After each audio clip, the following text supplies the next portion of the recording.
अस्सलामुअलैकुम वरहमतुल्लाहि वबरकातुहू। आज की जो वीडियो है उन दोस्तों के लिए है जो दोस्त पाकिस्तान से, नेपाल से, बांग्लादेश से और जो गल्फ़ कंट्री में आना चाहते हैं। अभी ये बताएं कि हमारे जो व्यूवर्स हैं जो देख रहे हैं, ठीक है, उनमें से कोई यहाँ आना चाहता है, ठीक है, तो कितना ख़र्चा आता है एक अगर कंपनी के वीज़े पे आए और अगर वो बंदा फ्री वीज़े पे आए, दोनों ही बता दें। क्योंकि कुछ ऐसे हमारे इंजीनियर्स हैं जो ऐसे जो सिविल के, मैकेनिकल के, इलेक्ट्रिकल के, तो डेफिनेटली वो भी वीडियो वॉच कर रहे होंगे। तो वो अगर कंपनी में आना चाहे तो उनका कितने एक्सपेंस होंगे, अगर उनको फ्री वीज़ा लेके आना है तो उनके कितने एक्सपेंस हो गए, यानी आजकल क्या रेट चल रहा है, यानी कि एग्जैक्ट जो रियलिटी है वो थोड़ी सी एक्सपोज करें ना हमारे व्यूवर्स के लिए। एक्चुअली जो वीज़ा है हमारा बांग्लादेश में जाता है, पाकिस्तान, इंडिया में जाता है, बिल्कुल वो वीज़ा तो कंपनी देता है। जो ट्रैवल एजेंसी है उन लोग को कंपनी ये वीज़ा देता है, तो वीज़ा का कोई पैसा नहीं लेता है ये लोग।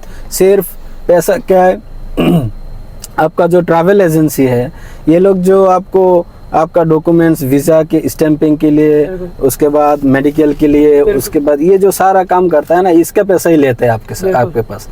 वो मतलब एक आदमी, नया आदमी जाके पासपोर्ट जमा करेगा और ट्रैवल एजेंसी वो लोग को पहले डरा देता है, बोलता है कि ये ऐसे करो, वैसे करो। नहीं, घबराना नहीं है, उसको डायरेक्टली फेस टू फेस बात करना है। भाई मैं इंटरव्यू दिया, इंटरव्यू देने के बाद मुझे सिलेक्ट किया, उसके बाद मेरा वीज़ा तो मेरा कंपनी भेजेगा। बिल्कुल। तो आपको क्या पैसा देना है, बस हमारा जो वीज़ा है उसको आप एम्बासी से स्टैंपिंग करके लेके आना। वीज़ा है। हाँ। और स्टैंपिंग का पैसा है, इंश्योरेंस आपकी होगी, आपका प्रोटेक्टर लगेगा, आपका मेडिकल होगा, आपका जो टिकट्स वगैरह है, सही है ना, यही बस। इसके अलावा कोई भी एक्सपेंसेस नहीं होते। कंपनी का वीज़ा जो है ना वो बिल्कुल फ्री ऑफ कॉस्ट होता है, वहाँ पर जाता है। तो व्यूअर्स जो देखने वाले हैं जो कंपनी में अप्लाई कर रहे हैं, ये बात बिल्कुल क्लियर है कि कंपनी के वीज़े के सिर्फ इन एक्सपेंसेस के अलावा कोई भी और एक्सपेंसेस नहीं होते।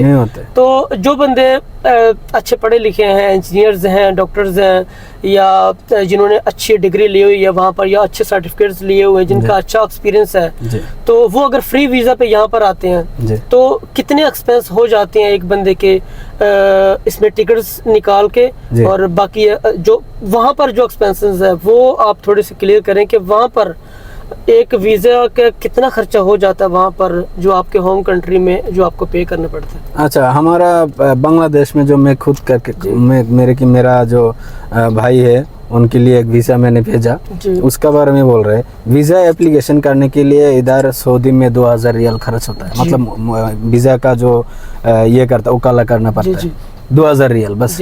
इसके बाद वीज़ा बांग्लादेश में चला जाता है, उधर जाके वीज़ा को वो लोग स्टैंपिंग करता है पासपोर्ट में, और ट्रैवल एजेंसी करता है। उधर आपको तक ज़्यादा से ज़्यादा खर्च होगा तो 30 से 40 हज़ार टका हमारा बांग्लादेश में। 30 से 40 हज़ार टका और टिकट का और मेडिकल वगैरह, और उसके साथ टिकट का पैसा इंक्लूड होगा। 30 से 40 हज़ार लेगा वीज़ा प्रोसेसिंग का, और उसके साथ ऐड होगा टिकट का बस खला, और इतना ही बस। और यहाँ पर जो आप यहाँ से एजेंट से वीज़ा लेते हैं वो तो 17,000 रियाल आपसे डिमांड करते हैं फ्री वीज़े की। तो वीज़े की जो कैटेगरी है, आपको पता है कि यहाँ पर जो वीज़े की कैटेगरी है, जैसे आमल मंजली का वीज़ा हो गया, साइके खास का वीज़ा हो गया, या जिसके प्रोफेशन अच्छे नहीं है वो वीज़ा हो गया।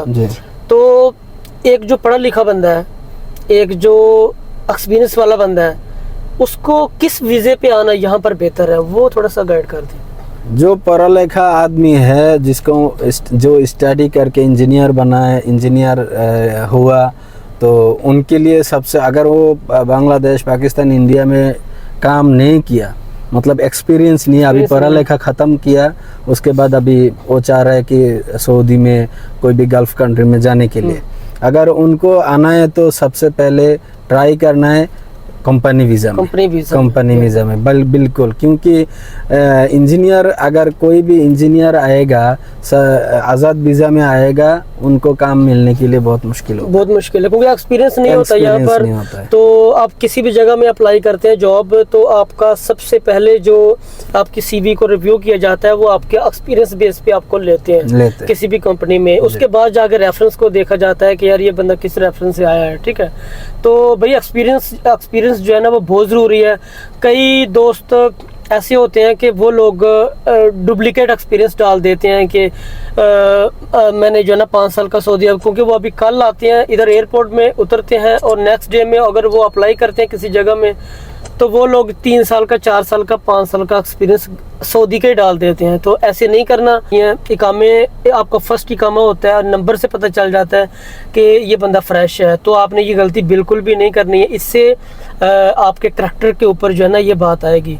तो दूसरी बात, एक और बात आपसे पूछूंगा कि अगर आज़ाद वीज़ा किसी ने लेके इधर आना है तो कितने एक्सपेंस हो जाते हैं, कितना खर्चा आ जाता है, ये थोड़ा सा बता दें, क्योंकि बहुत सारे दोस्त जो है ना वो पूछते हैं, मुझे कमेंट करके पूछते हैं कि यार आज़ाद वीज़े के कितने पैसे हैं, तो उनके लिए ज़रा इंफॉर्मेशन। एक्चुअली आज़ाद वीज़ा 2 कैटेगरी होता है इधर। अभी जो मुझे मालूम हुआ, बहुत फ्री वीज़ा का आदमी के साथ बात किया मैंने, वो लोग से मेरे को इन्फॉर्मेशन आया, मैं मालूम, इसके बाद मेरे को मालूम हुआ कि आज़ाद वीज़ा अभी 2 कैटेगरी। अच्छा। एक तो मुअस्ससा जो बोलता है इसको, बड़ा मुअस्ससा, उसके जी, और उसके दूसरा है कि छोटा जो एक मुअस्ससे के अंदर 4 आदमी रहते हैं। यहाँ पर मैं एक कट इसलिए कर रहा हूँ कि हमारे व्यूअर्स को पता चलना चाहिए कि बड़ा मुअस्ससा क्या है और छोटा मुअस्ससा क्या है, इसका फर्क थोड़ा सा ये यहाँ पर क्लियर हो जाएगा तो हम वीडियो को आगे बढ़ाते हैं। जी बिल्कुल। बड़ा मुअस्ससा वही होता है कि जिसके जो कफील होता है, एक वीज़ा तो कफील देता है। जी। तो आज़ाद वीज़ा का मालिक जो होता है वो एक सऊदी होता है, उसको कफील बोलता है। तो ये कफील के अंडर में जो 4 आदमी से ज्यादा रहता है वो बड़ा मुअस्ससा। और बड़ा मुअस्ससा में आपको चैम्बर भी मिलेगा, अजीर भी मिलेगा, और जितने भी डॉक्यूमेंट्स आपको सऊदी में चाहिए जॉब के लिए, आरामको प्रोजेक्ट में भी चाहिए, तो वेंडर कोड सारा कुछ होता है और आपको बड़े मुअस्ससे में ये सारी चीजें मिल जाती हैं। और जो छोटा मुअस्ससा है उसमें आपको ये चीजें नहीं मिलती, उसमें जस्ट आपका इकामा होता है और मकीम होता है, क्योंकि उसका चैम्बर भी नहीं होता। ठीक है।